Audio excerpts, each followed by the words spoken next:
Greek architecture is beautiful, and its history is no less beautiful in its own way. The temples and columns are some of the first things that come to mind when you think of Greek architecture. One of the more famous temples is the Parthenon, dedicated to the goddess Athena, who is the patron god of Athens. It was designed by two architects, Ictanus and Calibratus.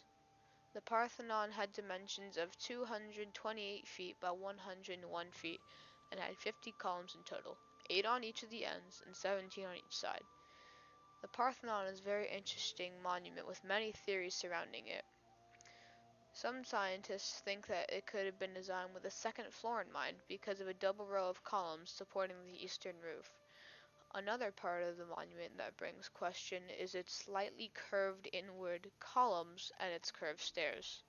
One main theory states that this is functional, since it allows for easy draining and settling. Another theory suggests that this could have been used to distort optical illusions that make it appear crooked. The Parthenon is one of the most famous examples of Greek temples, but there are many things that a lot of people may not know about all Greek temples that they had in common. For example, there was an ideal ratio of columns between the ends and the sides. The ratio was of 6 to 13 respectively. Also, almost all columns used a post and lintel system where supports would hold up a roof of some kind. And one of the more astounding things is that the temples could have been built using a pulley system, which would have made it easier to put the columns in place. Speaking of columns, they were the foundation for almost all Greek architecture. We know that there were 3 orders, or time periods, where certain types of columns were more common than others. The first order is the Doric order. Originally, in the first part of the Doric order, the Greeks used wood, but then they moved to stone. The columns in the Doric order were very simple and straight lines, with nothing fancy. The next order was known as the Ionic order.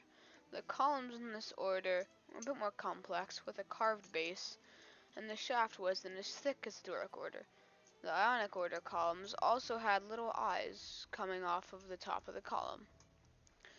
The third and final order, known as the Corinthian order, had the most complex columns, with a carving of curly acanthus leaves coming off the top of the column.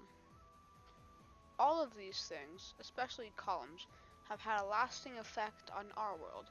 For proof of that, look no further than the Capitol, D.C., and buildings like the Capitol Building and Lincoln Memorial all have aspects of Greek architecture in them, most notably being the columns.